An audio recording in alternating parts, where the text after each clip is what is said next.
What's going on, guys? Welcome back to another YouTube video. Today, we're going to be showing you probably the worst sequence of at-bats, considering circumstances, maybe in the history of baseball, right? And that's a really bold statement to say because you sit back and you say, well, there's World Series games. There's games that mean more. There's games and all this and that. And I get it, right? I totally understand. If you guys have seen my content, if you haven't seen my content, it's the first time you're seeing it, go check it out because I'm explaining to you guys and showing to you guys how a team like the Padres, the team that I have this beautiful logo behind, that I support undyingly with all my heart every single night, no matter what, no matter how poorly they play, no matter how often they show up without any energy, without any approach, without anything to give to the fans.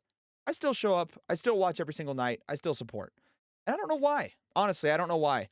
A lot of people are saying it's still early in the season as we record here into the first couple of days of June. Padres just wrapped up a game with the Chicago Cubs.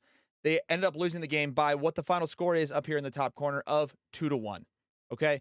2-1 coming into this game. Now, as we back out of this full screen footage here and we take a look at a couple different things here on the right side. Number one, underneath my face here, this is Jameson Taillon. This is the Cubs box score here. And this is Jameson Taillon's final line. So he came into this game with an ERA over 8. Over 8. So take all lineup considerations out of it. No matter who he's pitching against, all signs would indicate the team, whoever it is he's going to pitch against, probably going to get 2 runs, 3 runs, 4 runs, or in the case of Taillon against the San Diego Padres in the number 3 payroll in all of baseball, he gives up 1 run in basically quality start. He's 1 out shy of a quality start. So that's fantastic, and that's great. As we move my face a little bit over for a second. Now, the other news about today's lineup for the Padres, Xander Bogaerts is leading off, and Manny Machado is back in the lineup after missing about 10, 15 games. Okay?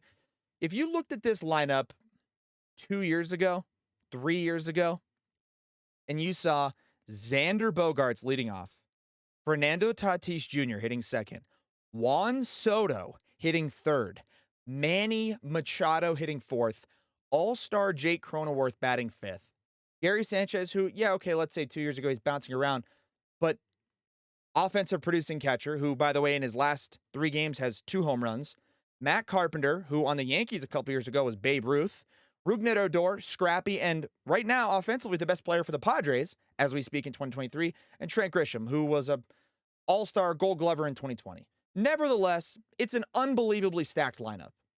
And yet, as we sit here and do this unhinged breakdown, and we take a look at the score of the game and the situation, we are down 2-1 in the bottom of the 8th. Because of course we are. Because we have no approach. Because up to this point, the Padres had 3 hits in the 8th inning. So we talked about Taillon, who had an ERA over 8 coming into the game. As the Cubs go to their bullpen, the Padres announcers were sure to mention that the Cubs had the 27th ranked bullpen ERA in all of baseball. So yet again, all signs indicate if you showed me that lineup and that pitcher and that bullpen ERA with all the stats considered, I mean, the score should be 16-1. I mean, literally 16-1. So we roll through this at bat here. We roll through this 8th inning situation. As you can see, no outs, nobody on base. Rougned Odor leading off. Odor's 1 for 2 with a double, one of the 3 hits up to this point in this game. Okay, he's facing Julian Merryweather, who throws pretty hard, pretty solid fastball, as most people would notice on this next pitch here. And he's geared up for the fastball because Rougned Odor wants to be here. He wants to play. He battles. He gets his foot down, he's prepared to hit, and he hits fastballs on time. A few days back, if you guys haven't seen the highlight, go check it out. Rougned Odor hit a go-ahead 3-run homer in the 9th inning in Washington, D.C. to inevitably give the Padres a 7-5 win, something like that, because he was on time. He took a fastball in inner third at like 99 miles an hour, pulled it for a home run. So he's prepared, he wants to be there, and he's ready to hit. Okay? So here he is against Julian Merryweather, gets another high 90s fastball, inside corner, does not miss it. Rocket in the gap. Now, the bad news is about this situation, he hits this ball to right center. Cubs center fielder Mike Tauchman actually just whiffs the ball. Like, he just whiffs it. As they flash back to Odor, here he is grimacing, and what turns out to be, we still don't know the full diagnosis yet because I'm recording this almost right after the game. Looks like it was probably a hamstring. They show a replay, but he didn't, like, roll his his ankle in the bag or anything. He pulled up lame a step or two shy of first, kind of wincing. So it's a hamstring situation. Regardless, he sees the ball go through Tauchman in center field, and he has the grit, he has the fight, he has the mental fortitude to literally gimp on one leg all the way to second base and dive in with a double. This is now his second double of the game. He has accounted for half the hits the Padres have in this game. And he's the only guy, like I talked about previously going to the lineup, who's honestly showed up and wanted to be there. Gary Sanchez has been there for 3 games. He's hit two home runs. That's great. Let's hope that continues. But Odor, he's hurt. He's hurt big time. All right. So as we fast forward here, he gets helped off the field. And you can see on the replay here, he comes around first, and right there, he pulls up lame. Ow, my hamstring. And then he, again, just battles. The guy just grinds, right? Gets to second base, basically on one leg, dives in because he's a legend. He's a legend. He wants to be there. They help him, like, carry him into the clubhouse.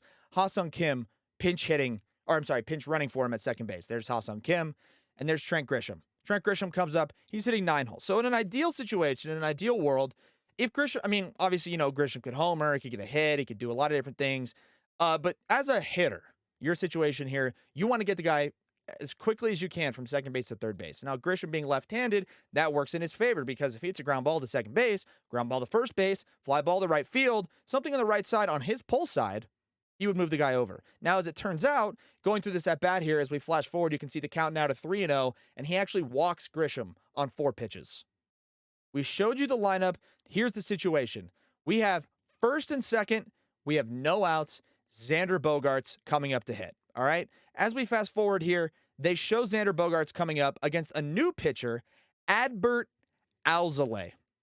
And what's about to unfold in front of your very eyes are, in my opinion, 2 of maybe the most selfish, unprepared, lackadaisical, zero accountability at bats, maybe in the history of baseball. And I'm going to preface this with a couple different things. Okay, number 1, hitting is impossible.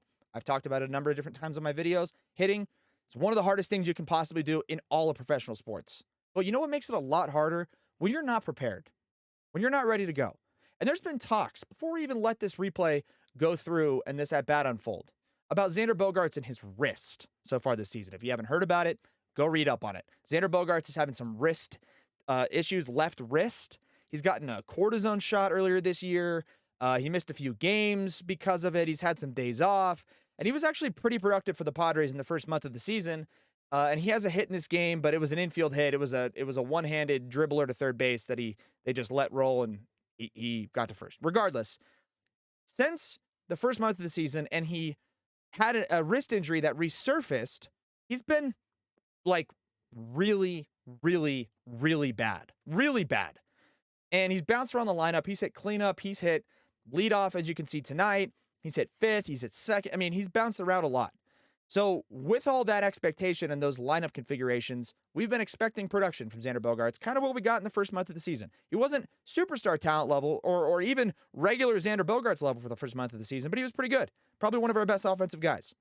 But since then, he's been really, really, really bad. And that poor performance begins to compound when guys show up to the plate like they've never seen baseball pitching before. And I can tell you, as I like to consider myself a pretty educated baseball fan, I know who Adbert Alzolay is. I know his history. I know he started for the Cubs. I know he's now coming out of the bullpen for the Cubs. They determined his stuff plays a little bit better out of the bullpen because he throws pretty hard. He's got a good sinking fastball, and he's got a slider. So you go sinking fastball, you start that in the middle, it'll tail into righties, and you throw the slider, it'll tail away from righties, and vice versa, of course, against lefties. The bottom line is, I know what he throws, and I also know the situation of the game. Check it out, guys. It's first and second. There's no outs. You come into this situation as a pitcher, what do you want? Well, ideally, you strike everybody out. But second best scenario, you get a double play. That's the second best scenario. So if you're Xander Bogaerts, you know it's going to be towards the bottom of the zone. And you also know he's probably going to keep it away so that you aren't able to get your arms or turn on something on the inner third. Okay, so here's the at-bat from Xander Bogaerts. As the first pitch comes in, it's a cutter slider away. He check swings at it and I guess takes it for a ball. Kind of a lucky take. It looks like he was basically full swing mode there and just took it because it was so far outside the zone, right? So that's ball one to Xander Bogaerts. Now it's damage time. I mean, it's 1-0. It's damage time. How hard is he going to hit this ball? I can't believe it. I'm so excited. Then he throws a slider because he has it. It's outer third. And instead of being prepared for that, or instead of realizing that, oh, on 1-0, he's not going to just throw me a cookie right down the middle. And he still wants to get his double play. The strikeout now on a 1-0 count seems really unlikely, considering the talent of a guy like Xander Bogaerts. He throws a slider on the outer third. Xander Bogaerts hooks it on the ground to third, 5-4-3 double play. He's frustrated as he comes through first base, as we take a look at that pitch one more time. Here's a slider, starts middle, he's out in front, he's unprepared, and he yanks it on the ground to third. It's a selfish at-bat. That's all it is, guys. It's a selfish, unprepared at-bat. There's zero fight, there's zero grit, there's zero shortening up, there's nothing. There's none of that, as I've talked about in many of my other videos. And I've said before, I've said it in the video, hitting's really hard. And it's, well, I was going to say a good pitch, but it's not really that good of a pitch. It's a slider. It's in the middle third of the middle sector of the top, bottom, and middle part. It's right in the middle. Some would consider this to be a hanging slider to some degree.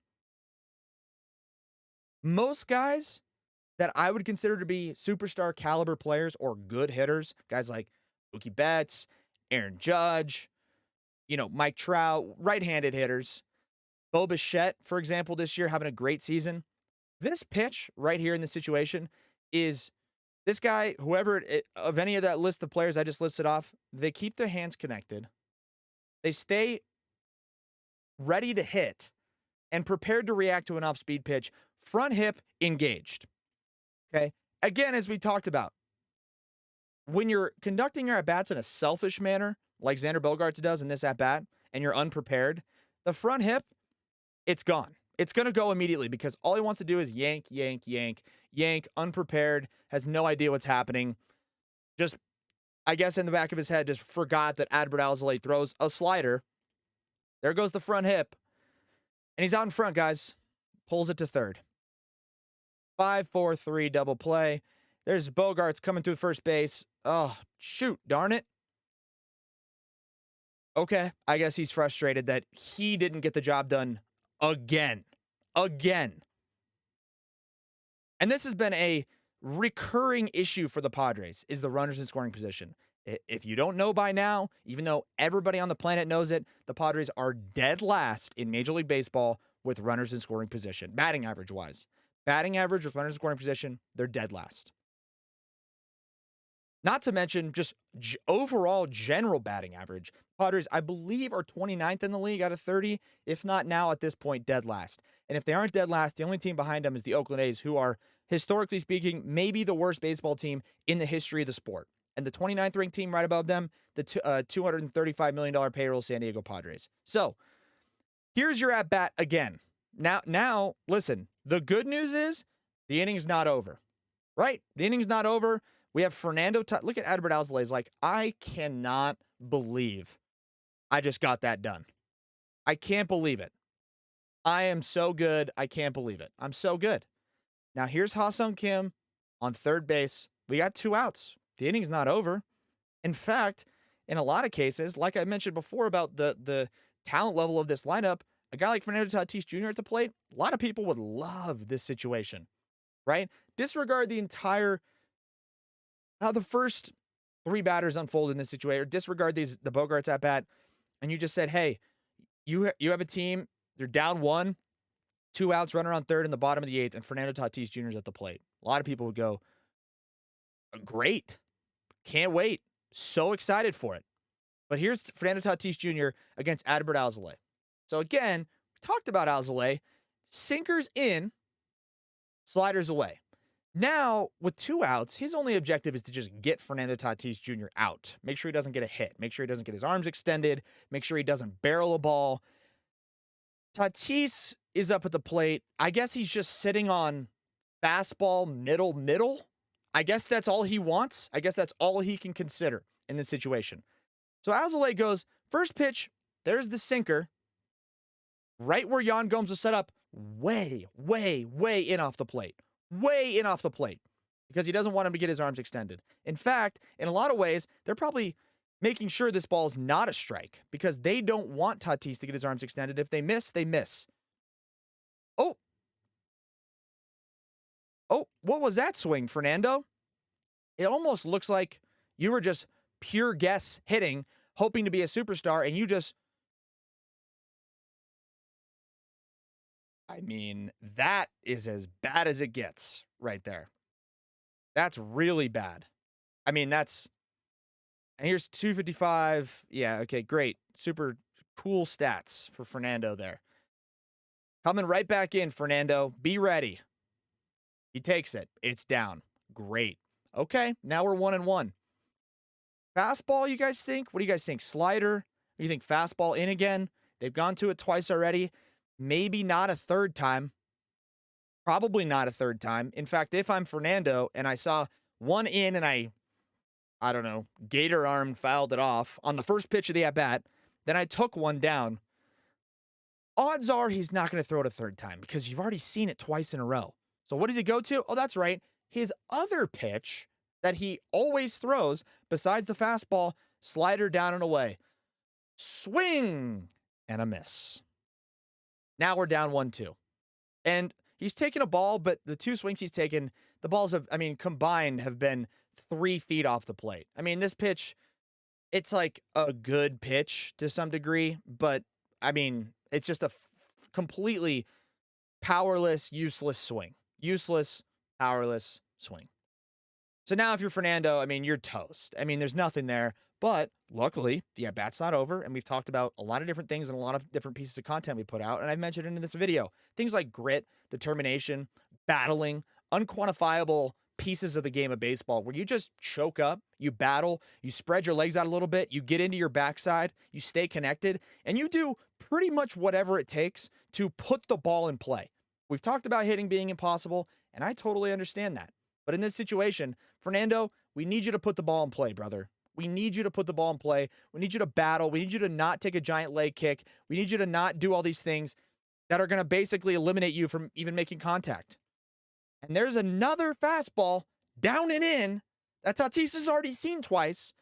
And he check swings. Did he go? Of course he did. Of course he did. Because he's never seen a fastball before. He's never seen a slider before. And what I love most about this situation, not the horrific conduct of the last two at-bats and the way these guys have gone about just the worst, most selfish at-bats you'll see in the history of baseball. But I love the body language here from Fernando. Love this. I mean, this is awesome. This is exactly what you're looking for out of your superstar at home on a Friday night. In crunch time situation. You strike out, and then not just like, oh, I'm overmatched and I'll stay locked in mentally. Please, literally do exactly what they tell you not to do when you don't come through. Like, literally, physically, hang your head. Hang your head. Slow walk back to the dugout, 1,000-yard stare, still hanging his head. Fantastic work. Did he go? Yeah, he went. And that's strike 3. Now, before I let you guys go, just wanted to sum it up and just really put the icing on the cake with these last few at-bats from the Padres in the 9th inning, right? We're down 1. Listen, we didn't get the job done in the 8th. That's a tough battle. I guess Alzolay's pretty gross. And, I mean, listen, to his credit, he's a good pitcher. The Cubs go to Mark Leiter Jr., Al Leiter's nephew, I believe. Regardless, he's got a good ERA this year, and he's actually a pretty good pitcher. He's got a good fastball. He's got a splitter.